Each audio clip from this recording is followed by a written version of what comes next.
مفرور غلام روایت کے مطابق اپنے روم کی طرف سفر کیا۔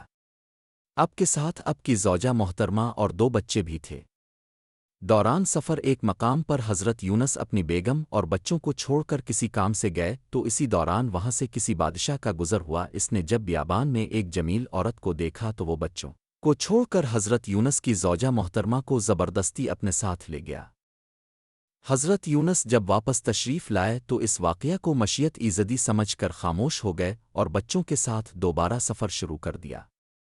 راستے میں ایک ندی عبور کرنی تھی۔ اب ایک بیٹے کو ندی کے کنارے چھوڑ کر دوسرے بیٹے کو کندھے پر سوار کر کے ندی عبور کرنے لگے۔ حضرت یونس کے ذہن میں یہ بات تھی کہ ایک بیٹے کو دوسرے کنارے اتار کر واپس آ کر دوسرے بیٹے کو لے جائیں گے۔ جب اب ندی کے درمیان میں پہنچے تو ایک تیز لہر آئی اور بچہ پانی میں گر گیا۔ پانی کی تیز و تند لہریں بچے کو بہا کر لے گئیں۔ حضرت یونس نے اس کو بھی مشیت ایزدی سمجھا اور کنارے پر آ گئے، لیکن ندی کے کنارے پہنچنے سے پہلے بچہ کو بھیڑیا اٹھا کر لے گیا۔ حضرت یونس سفر کرتے ہوئے دریائے فرات کے کنارے پہنچے۔ ساحل پر مسافروں سے بھری ہوئی ایک کشتی تیار کھڑی تھی۔ آپ اس میں سوار ہو گئے۔ راستے میں کشتی طوفان کی زد میں آ گئی۔ اس وقت لوگوں کا عقیدہ یہ تھا کہ جب کوئی مفرور غلام کشتی میں سوار ہوتا ہے تو کشتی طوفان میں گھر جاتی ہے۔ کشتی کے ناخدا نے مسافروں سے کہا کہ اس وقت کشتی میں جو شخص مفرور غلام کی حیثیت سے سفر کر رہا ہے وہ دریا میں کود جائے ورنہ سارے مسافر ڈوب جائیں گے۔ مچھلی کا پیٹ۔ حضرت یونس نے جب یہ سنا تو یاد آیا کہ آپ اللہ تعالیٰ کے حکم کے بغیر نینوا سے چلے آئے ہیں۔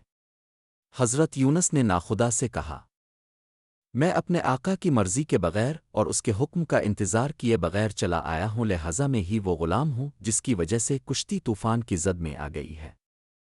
ناخدا نے ان کی پروقار شخصیت دیکھ کر پانی میں کودنے کی اجازت نہیں دی۔ جب طوفان کی شدت میں مسلسل اضافہ ہونے لگا تو فیصلہ کیا گیا کہ قرعہ اندازی کی جائے۔ قرعہ اندازی میں جس کا نام نکلے اس کو پانی میں پھینک دیا جائے۔ قرعہ اندازی میں حضرت یونس کا نام نکلا۔ 3 مرتبہ قرعہ اندازی کی گئی اور ہر بار حضرت یونس کا ہی نام نکلا۔ لوگوں نے مجبورنہ آپ کو دریا میں پھینک دیا۔ دریا میں گرتے ہی ایک بڑی مچھلی نے آپ کو نگل لیا، اور یقیناً یونس بھی رسولوں میں سے تھا۔ یاد کرو جب وہ ایک بھری کشتی کی طرف بھاگ نکلا، پھر قرعہ اندازی میں شریک ہوا اور نکلا خطاوار، پھر مچھلی نے اسے نگل لیا اور وہ ملامت زدہ تھا۔ حضرت یونس کو مچھلی کے پیٹ کی تاریکی میں اپنی بھول کا احساس ہوا اور آپ اپنی بھول پر نادم اور شرمسار ہوئے۔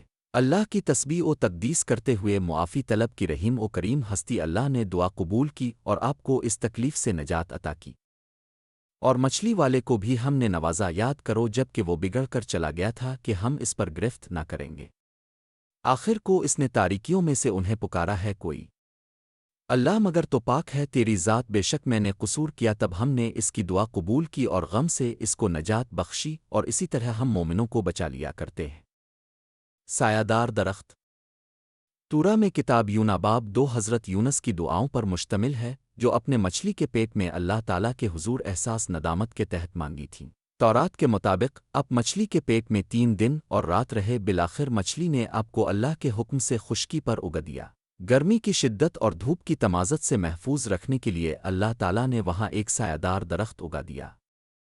اگر وہ تسبیح کرنے والوں میں سے نہ ہوتا تو روز قیامت تک اس مچھلی کے پیٹ میں رہتا۔ آخر ہم نے اسے بڑی سقیم حالت میں ایک چٹیل زمین پر پھینک دیا اور اس پر ایک بیل دار درخت اگا دیا۔